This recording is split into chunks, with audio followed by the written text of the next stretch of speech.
Señores ministros de la Corte, señores gobernadores, señores diputados y senadores nacionales, presidentes y dignatarios extranjeros, argentinos. Hoy comienza una nueva era en Argentina. Hoy damos por terminada una larga y triste historia de decadencia y declive y comenzamos el camino de la reconstrucción de nuestro país.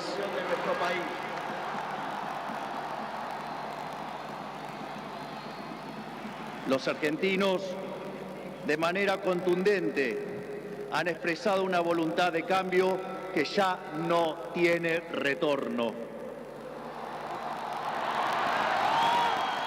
No hay vuelta atrás.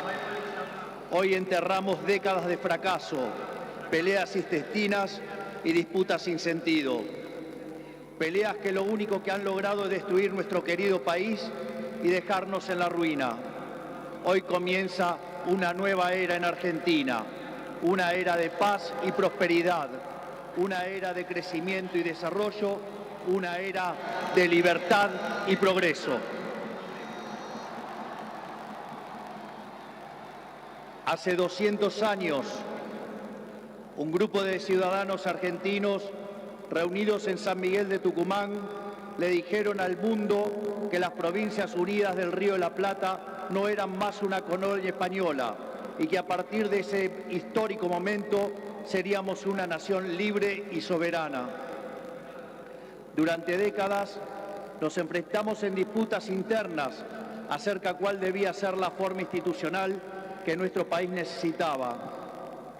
En 1853, luego de 40 años de haber declarado la independencia, bajo el auspicio de un pequeño grupo de jóvenes idealistas que hoy conocemos como la generación del 37, decidimos como pueblo abrazar las ideas de la libertad.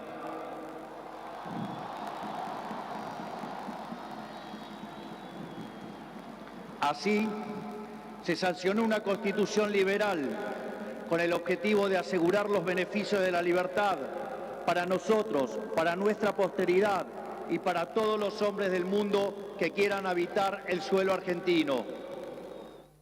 Lo que vino después de la sanción de esa constitución de fuerte raigambre liberal fue la expansión económica más impresionante de nuestra historia. De ser un país de bárbaros enfrascados en una guerra sin cuartel, pasamos a ser la primer potencia mundial. Para principios del siglo XX éramos el faro de luz de Occidente. Nuestras costas recibían con brazos abiertos a millones de inmigrantes que se escapaban de una Europa devastada en búsqueda de un horizonte de progreso.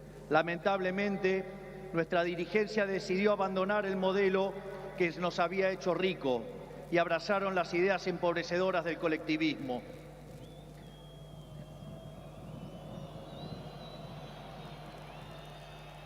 Durante más de 100 años, los políticos han insistido en defender un modelo que lo único que genera es pobreza, estancamiento y miseria. Un modelo que considera que los ciudadanos estamos para servir a la política y no que la política existe para servir a los ciudadanos.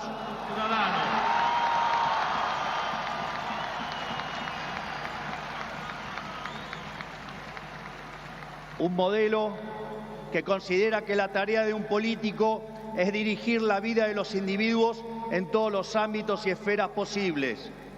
Un modelo que considera al Estado como un botín de guerra que hay que repartir entre los amigos. Señores, ese modelo ha fracasado. Ha fracasado en todo el mundo, pero en especial ha fracasado en nuestro país. Así como la caída del muro de Berlín marcó el final de una época trágica para el mundo, estas elecciones han marcado el punto de quiebre de nuestra historia.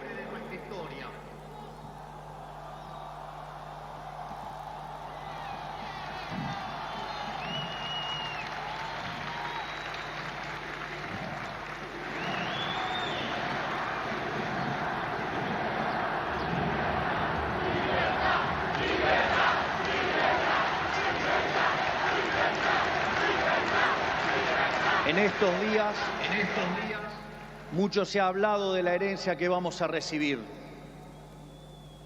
Dejen que sea muy claro en esto.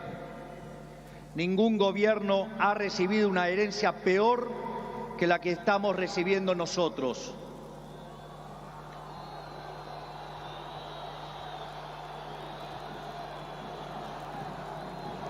El kirchnerismo, que en sus inicios se jactaba de tener superávit gemelos, esto es, superávit fiscal y externo, hoy nos deja déficit gemelos por 17% del PBI.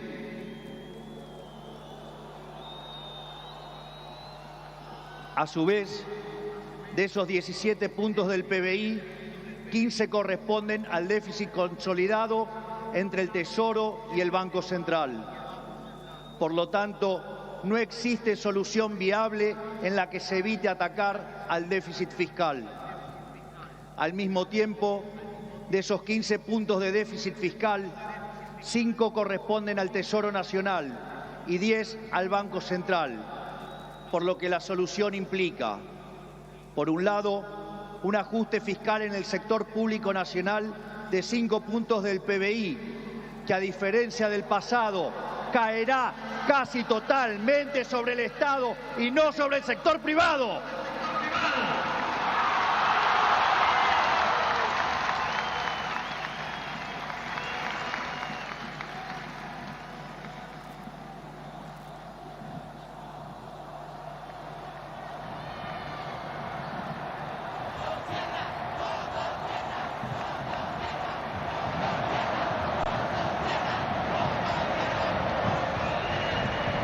Por el otro, es necesario limpiar los pasivos remunerados del Banco Central, los cuales son responsables de los 10 puntos de déficit del mismo. De esta manera, se pondría fin a la emisión de dinero y con ello a la única causa de la inflación empíricamente cierta y válida en términos teóricos.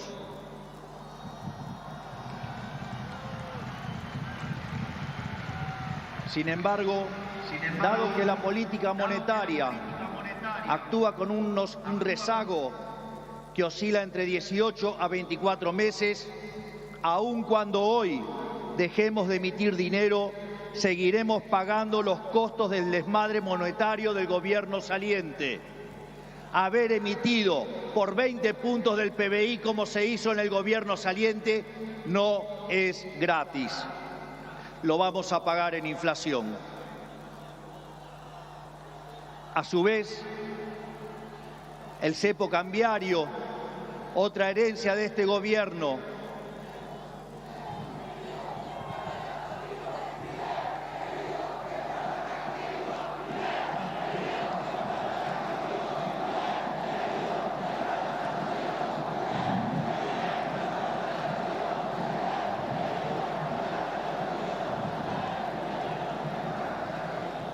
a su vez, el cepo cambiario, otra herencia de este gobierno, no solo constituye una pesadilla social y productiva, porque implica altas tasas de interés, bajo nivel de actividad, escaso nivel de empleo formal y salarios reales miserables que impulsan el aumento de pobres e indigentes, sino que además el sobrante de dinero en la economía hoy es el doble que había en la previa del Rodrigazo.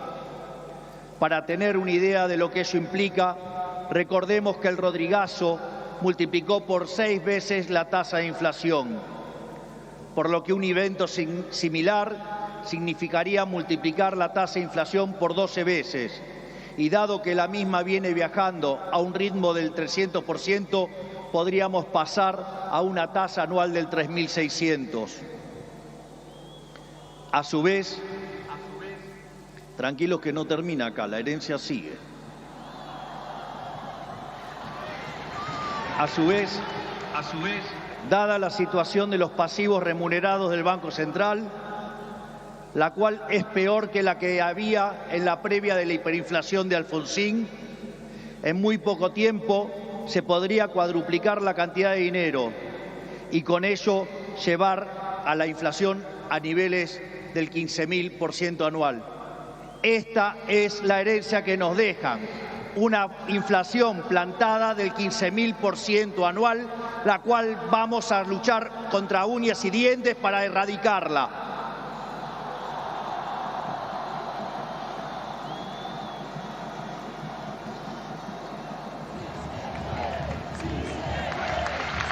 Es más, este número, que parece un disparate, quiero que sepan que implica una inflación del 52% mensual, mientras que hoy mismo ya viaja a un ritmo, de acuerdo a estimaciones privadas, que oscilan entre el 20 y el 40% mensual para los meses entre diciembre y febrero. Esto es, el gobierno saliente nos ha dejado plantada una hiperinflación y es nuestra máxima prioridad hacer todos los esfuerzos posibles para evitar semejante catástrofe que llevaría a la pobreza por encima del 90% y la indigencia por encima del 50%. En consecuencia, no hay solución alternativa al ajuste. Por otra parte, la herencia no termina ahí, ya que los desequilibrios en tarifas son soles equiparables al desastre que dejó el kirchnerismo en el año 2015. En el plano cambiario, la brecha oscila entre el 150 y 200%, niveles también similares a los que teníamos en el Rodrigazo. A su vez, la deuda con importadores supera los 30.000 millones de dólares y las utilidades retenidas a las empresas extranjeras alcanzan los 10.000 millones de dólares. La deuda del Banco Central e YPF suman 25.000 millones de dólares y la deuda del Tesoro pendiente suma unos 35.000 millones de dólares adicionales. Esto es, la bomba en términos de deuda asciende a 100.000 millones de dólares que habrá que sumar a los cerca de 420.000 millones de dólares de deuda ya existente. Naturalmente, a estos problemas hay que sumarle también los vencimientos de deuda de este año, donde los vencimientos de deudas en pesos son equivalentes a 90.000 millones de dólares y 25.000 millones de dólares en moneda extranjera con organismos multilaterales de crédito. Sin embargo, con mercados financieros cerrados y el acuerdo con el FMI caído por los brutales incumplimientos del gobierno saliente, el rollover de deuda es por demás desafiante aún para el mítico cíclope. Como si todo esto fuera poco, esto transcurre en una economía que no crece desde el año 2011. Y en línea a lo anterior, el empleo formal en el sector privado se mantiene estancado en 6 millones de puestos de trabajo, llegando a la locura que el mismo es superado en un 33% por el empleo informal. Por ello, no debería sorprender a nadie que los salarios reales se hayan destruido, ubicado en torno a los $300 mensuales, los cuales no solo son 6 veces inferiores a los de la convertibilidad, sino que de haberse mantenido la tendencia de aquellos años, o como lo decían ellos, el maldito neoliberalismo, hoy oscilarían entre 3.000 y 3.500 dólares por mes. Nos han arruinado la vida. Nos han hecho caer por 10 veces nuestros salarios. Por lo tanto, tampoco nos debería sorprender que el populismo nos esté dejando 45% de pobres y 10% de indigentes. Luego de dicho cuadro de situación, que a todas luces parece irremontable, debe quedar claro que no hay alternativa posible al ajuste. Tampoco hay lugar a la discusión entre shock y gradualismo. En primer lugar, porque desde el punto de vista empírico, todos los programas gradualistas terminaron mal, mientras que todos los programas de shock, salvo el de 1959, fueron exitosos. En segundo lugar, porque desde el punto de vista teórico, si un país carece de reputación, como lamentablemente es el caso de Argentina, los empresarios no invertirán hasta que vean el ajuste fiscal, haciendo que el mismo sea recesivo. En tercer lugar, y no por ello menos importantes, para hacer gradualismo es necesario que haya financiamiento. Y lamentablemente, tengo que decírselos de nuevo, no hay plata.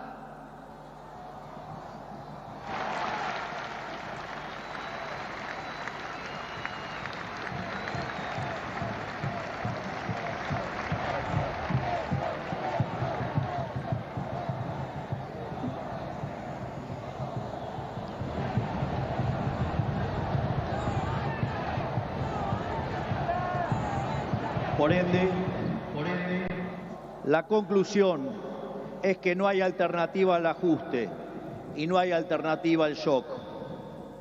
Naturalmente, eso impactará de modo negativo sobre el nivel de actividad, el empleo, los salarios reales, la cantidad de pobres e indigentes. Habrá esta inflación, es cierto, pero no es algo muy distinto a lo que ha pasado en los últimos 12 años. Recordemos que en los últimos 12 años el PBI per cápita ha caído 15% en un contexto donde acumulamos 5.000% de inflación. Por lo tanto, hace más de una década que vivimos en esta inflación.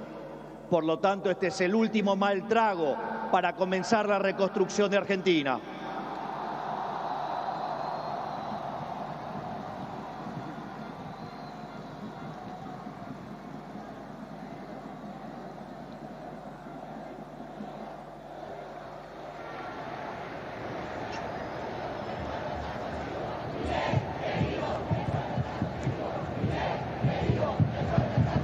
A su vez, luego del reacomodamiento macro que vamos a impulsar, el cual será menos doloroso cuanto mayor sea la caída del riesgo país y cuanto mejor sea nuestra contención desde el Ministerio de Capital Humano, la situación comenzará a mejorar. Esto es, habrá luz al final del camino.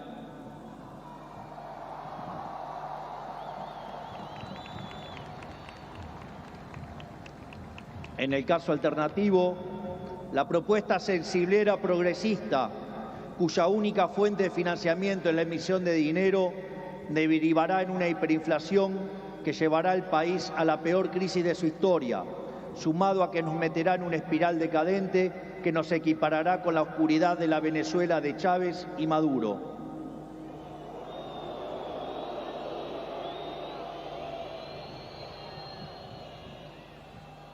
Por lo tanto, luego de semejante cuadro de situación, no pueden quedar dudas que la única oposición posible es el ajuste, un ajuste ordenado y que caiga con toda su fuerza sobre el Estado y no sobre el sector privado.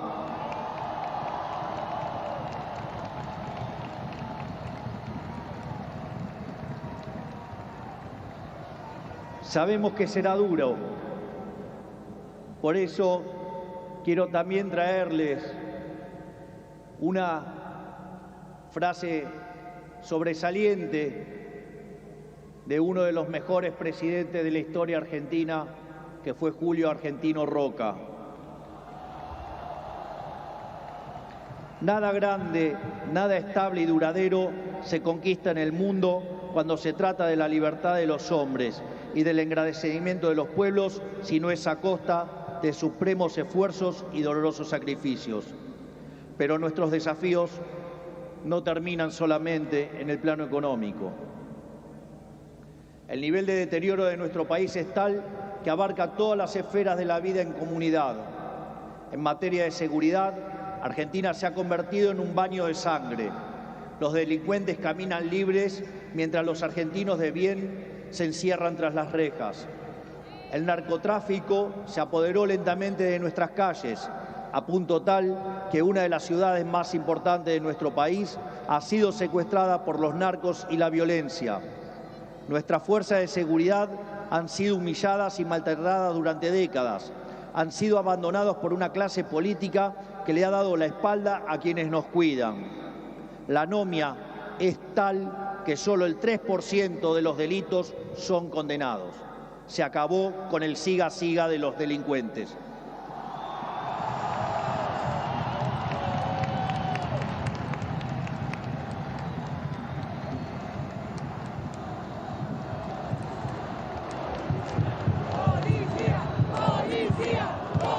materia social, estamos recibiendo un país donde la mitad de la población es pobre, con el tejido social completamente roto. Más de 20 millones de argentinos no pueden vivir una vida digna porque son presos de un sistema que lo único que genera es más pobreza. Como dice el gran Jesús Huerta de Soto, los planes contra la pobreza generan más pobreza. La única forma de salir de la pobreza es con más libertad.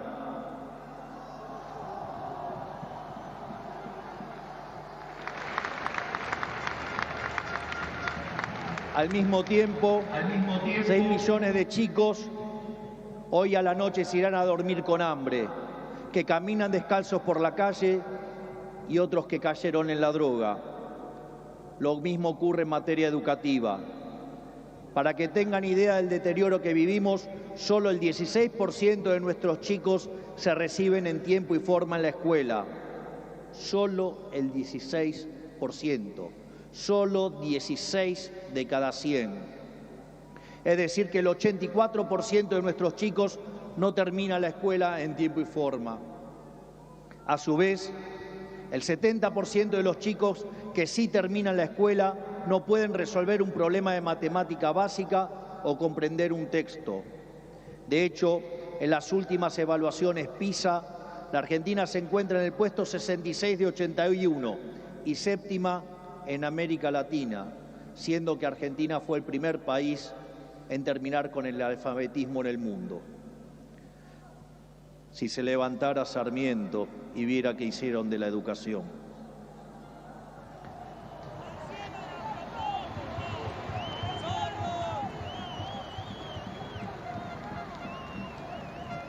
En materia de salud, el sistema se encuentra completamente colapsado. Los hospitales están destruidos, los médicos cobran miseria y los argentinos no tienen acceso a salud básica. Tan es así que durante la pandemia, si los argentinos hubiéramos hecho las cosas como la media de los países del mundo, hubiéramos tenido 30.000 muertos.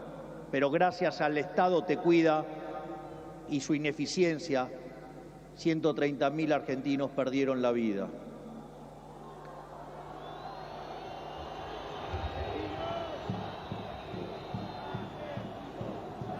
Ese es el estado presente del que los políticos tanto hablan, argumento que utilizan para justificar el aumento descomunal del gasto público que solo los beneficia a ellos.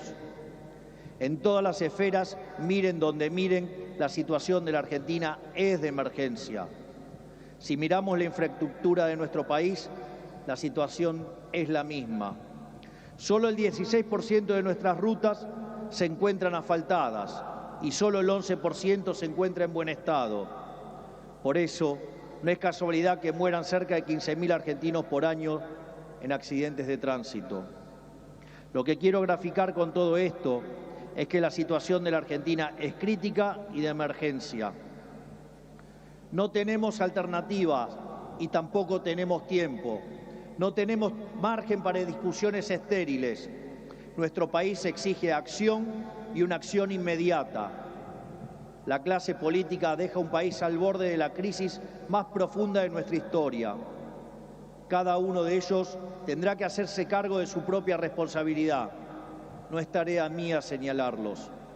No buscamos ni deseamos las duras decisiones que habrá que tomar en las próximas semanas, pero lamentablemente no nos han dejado opción. Sin embargo, nuestro compromiso con los argentinos es inalterable. Vamos a tomar todas las decisiones necesarias para arreglar el problema que causaron 100 años de despilfarro de la clase política, aun cuando al principio sea duro.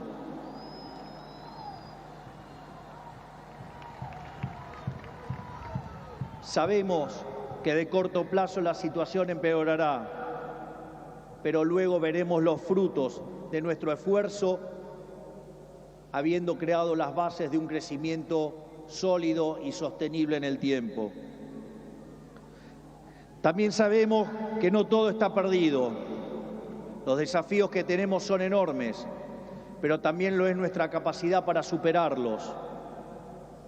No va a ser fácil, 100 años de fracaso no se deshacen en un día, pero un día empieza y hoy es ese día.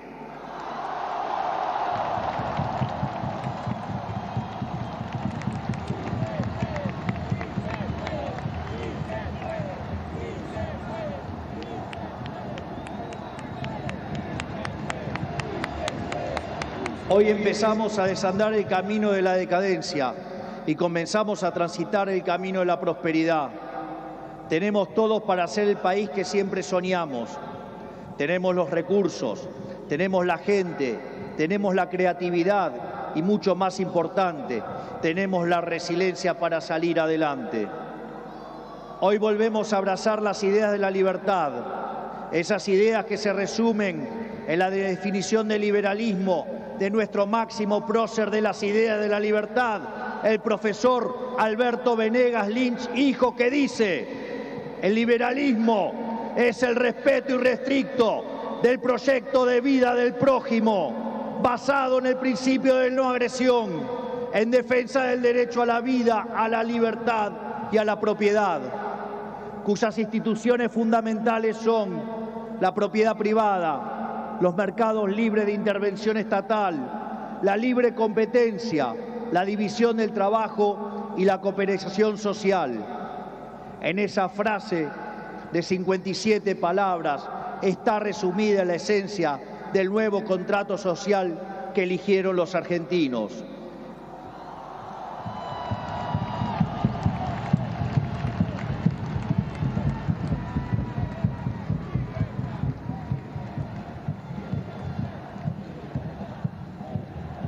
Este nuevo contrato social nos propone un país distinto, un país en el que el Estado no dirija nuestras vidas, sino que vele por nuestros derechos, un país en el que las hace, las paga.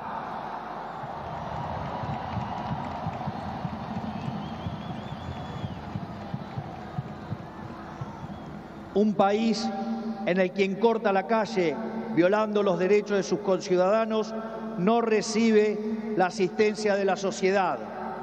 Puesto en nuestros términos, el que corta no cobra.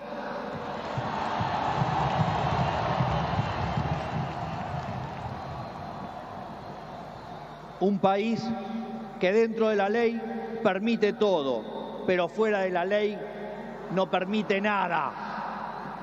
Un país que contiene a quienes lo necesitan, pero no se deja extorsionar por aquellos que utilizan a quienes menos tienen para enriquecerse a ellos mismos.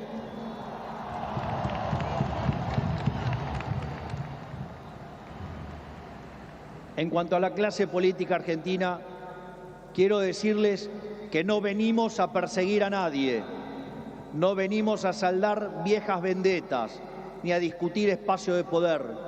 Nuestro proyecto no es un proyecto de poder, nuestro proyecto es un proyecto de país. No pedimos acompañamiento ciego, pero no vamos a tolerar que la hipocresía, la deshonestidad o la ambición de poder interfieran con el cambio que los argentinos elegimos. A todos aquellos dirigentes políticos, sindicales y empresariales que quieran sumarse a la nueva Argentina, los recibimos con los brazos abiertos.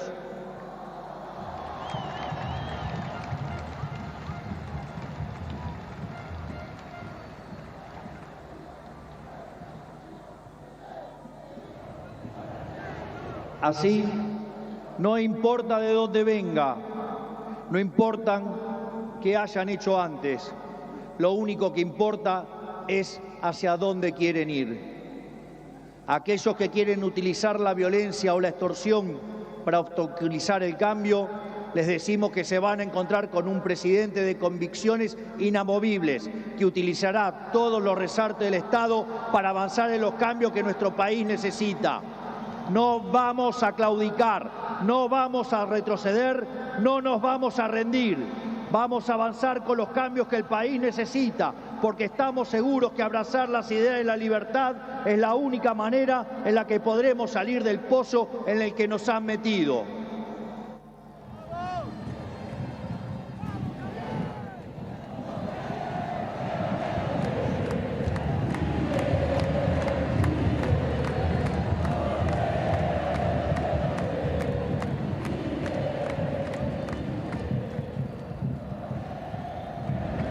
Por lo tanto, y para ir terminando, que quede claro, hoy comienza una nueva era en Argentina.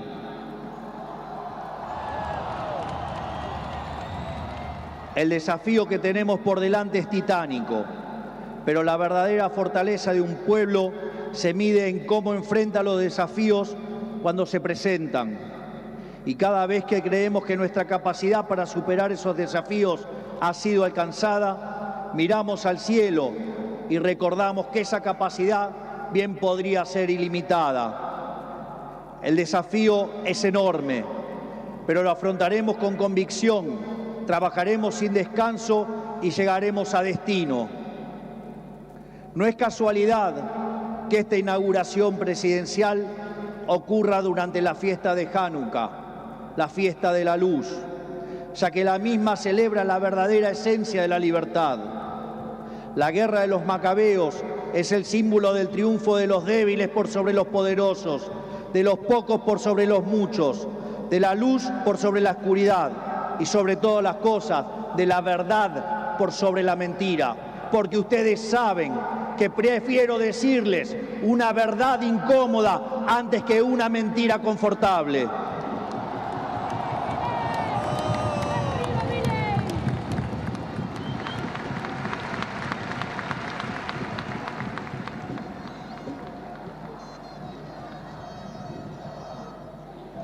Estoy convencido de que vamos a salir adelante. Recuerdo cuando hace 2 años, junto a la doctora Villarruel, hoy vicepresidente de la Nación, ingresamos a esta casa como diputados. Recuerdo que en una entrevista me habían dicho, pero si ustedes son 2 en 257, no van a poder hacer nada. Y también recuerdo que ese día la respuesta fue una cita del libro de Macabeos 3:19, que dice que la victoria en la batalla no depende de la cantidad de soldados, sino de las fuerzas que vienen del cielo.